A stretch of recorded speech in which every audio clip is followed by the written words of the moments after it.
So we thank you for that reminder. Our next speaker is Professor Andrew Spencer. Professor Andrew Spencer serves as the president of the Caribbean Maritime University, CMU, a role he took on in September 2022.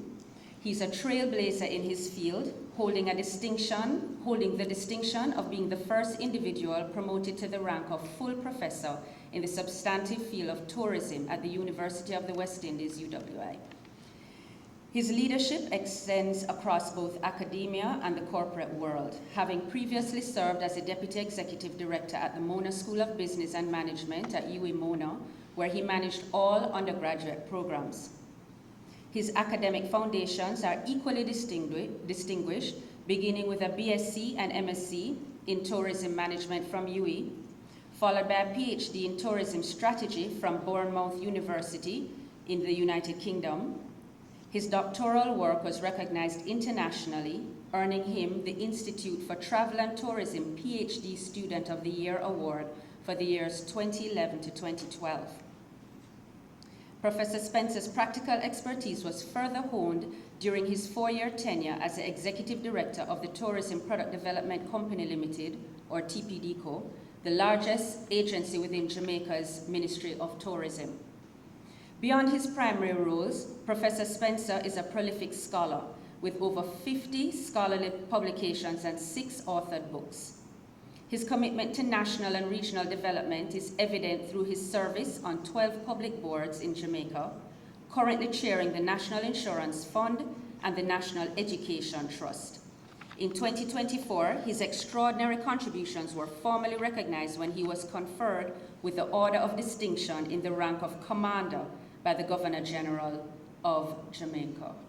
Professor Spencer, I would love to invite you to the podium.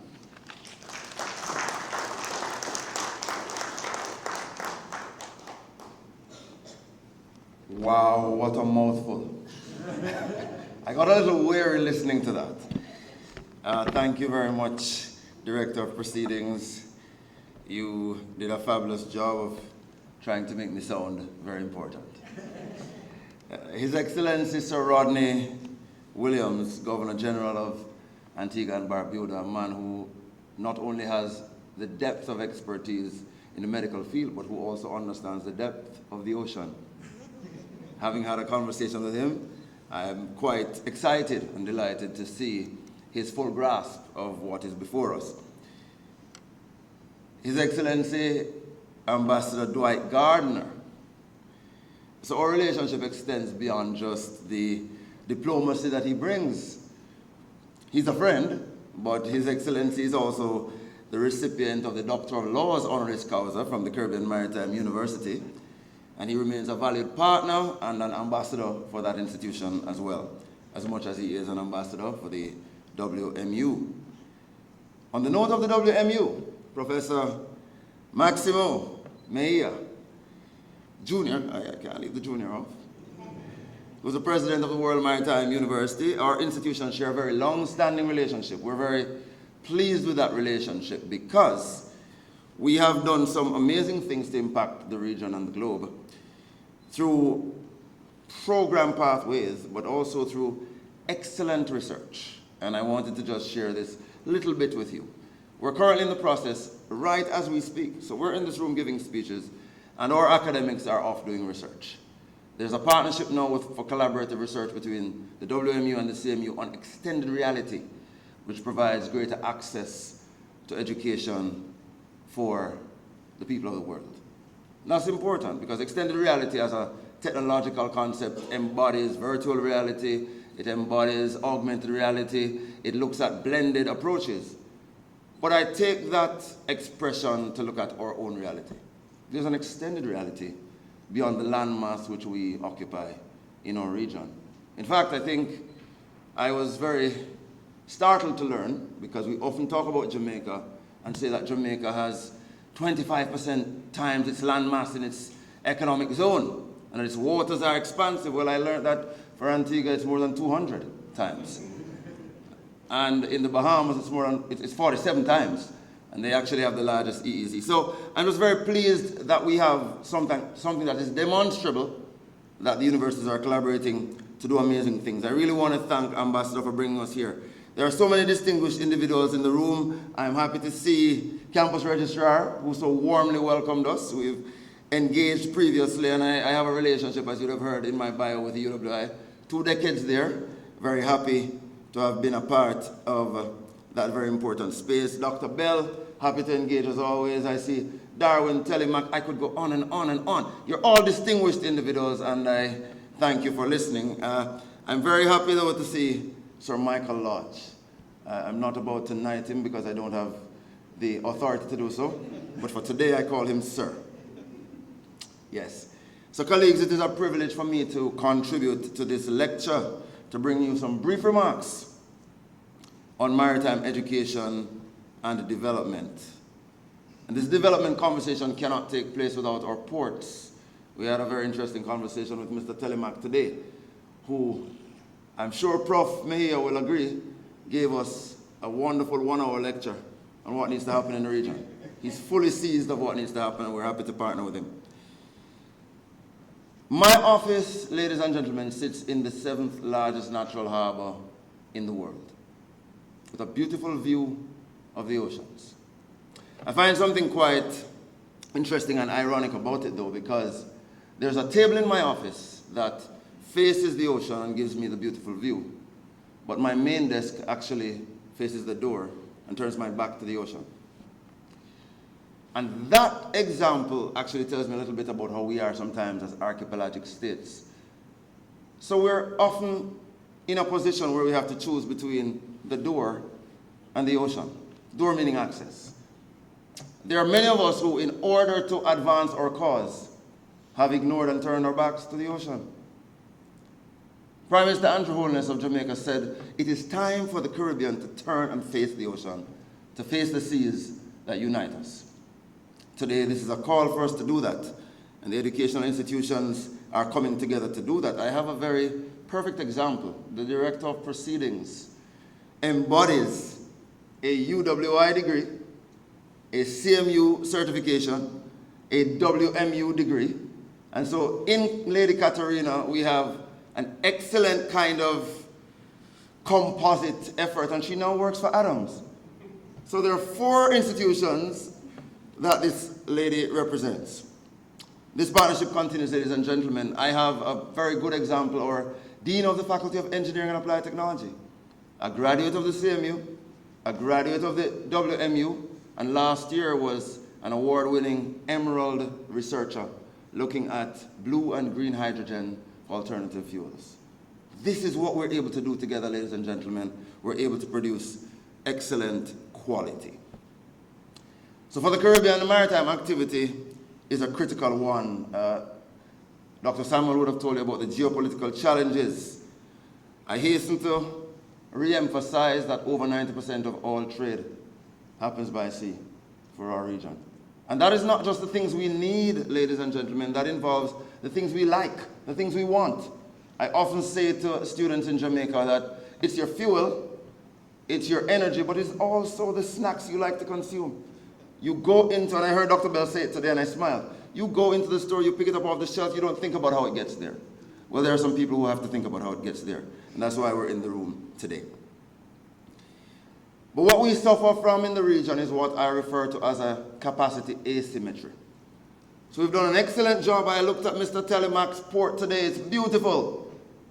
St. Vincent and the Grenadines just developed a lovely port. Jamaica has fantastic ports. And we see this port expansion happening in a very significant way throughout our region. But this asymmetry points to the fact that we have not developed the human capacity and the talent at the same pace as which we've developed the physical structures.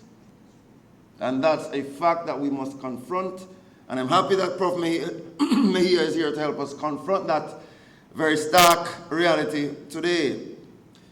We must get our people up to standard, and I had the privilege of being in the media in Jamaica recently and making a statement. And I think it was received with some ambivalence.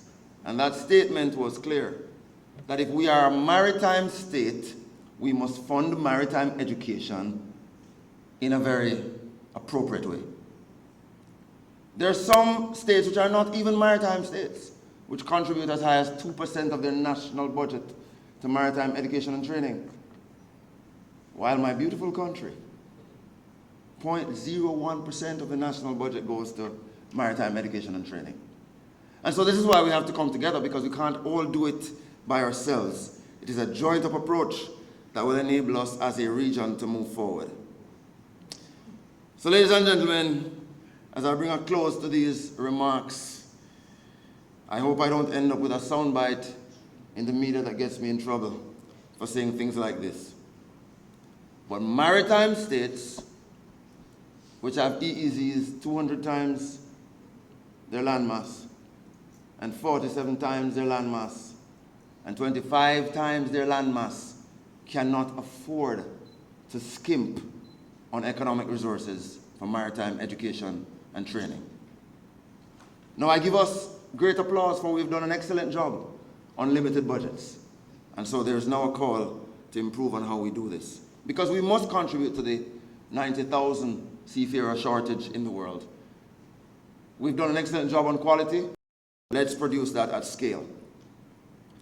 We've seen the examples, ladies and gentlemen, of how resources can be mobilized, technology can be imported.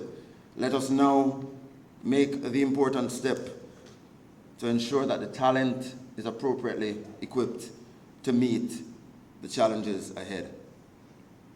So ladies and gentlemen, I would not need to have this job if I didn't tell you a few things about what we're doing in just 2 minutes, Ambassador. So at the CMU, we've made the recognition that it's important to produce exceptional quality. We have not just focused on the maritime space, we've focused on public transportation generally. And we've developed our transportation sector in Jamaica, but very importantly, we've trained multiple individuals from Antigua. We had 40 graduates from our university degree programs in recent times from Antigua alone. We recently trained 40 port officials in STCW courses in Barbados. We are training Haitians as we speak for the next 6 months in Jamaica. We are about to train 40 engineers in St. Vincent and the Grenadines. Ladies and gentlemen, we don't do this by simply utilizing physical resources. We are very tech savvy at the CMU. We just established the very first and the only non-destructive testing laboratory of its kind in the region. We're very pleased with that. The CMU is now completely and fully solarized. Darwin, we are no longer on the Jamaica Public Service grid. And that happened 2 weeks ago. So while we're teaching these things and doing solar engineering on campus and teaching people how to do this, we're living it on our campus. That is how we have to lead by example. We recently engaged in a massive project on sargassum seaweed and biodiversity through a grant in partnership with the UWI, where we're lead researchers on that project. So ladies and gentlemen, as I close, here's some food for thought. The next few years will depend on how we invest in education. The next few years will depend on how we strengthen our institutions. The next few years will depend on how strongly we are able to collaborate and partner in meaningful, tangible ways. Colleagues, the question before us is not whether the maritime sector will evolve. It is the simple fact that it already has. And education and training and human capacity development must evolve at the same pace. So, in the same way, because I come from the island of Usain Bolt, in the same way that there's been a relay with the CMU and WMU, where we produce undergraduates and they then convert them into graduates of the highest order in higher degrees, we'll not drop the baton. We've produced excellent quality, quite voluminously. And the evidence was seen last evening with the many Antiguans who are alum of both institutions. So thank you, Ambassador Gardner, for having the vision to assemble us in this manner. I sincerely look forward to the presentation of our keynote today. And I say to us, let us not become slaves of a pseudo-sovereignty that some institutions have taken on. We must rather engage to hold each other up. And where we compete, let's do so constructively. Let's do so healthily, so that everyone grows, that the region will grow, and that the globe will feel the extent of the quality that is the WMU, the CMU, the UWI, Adams, and of course, the beautiful country of Antigua and Barbuda. Thank you very much.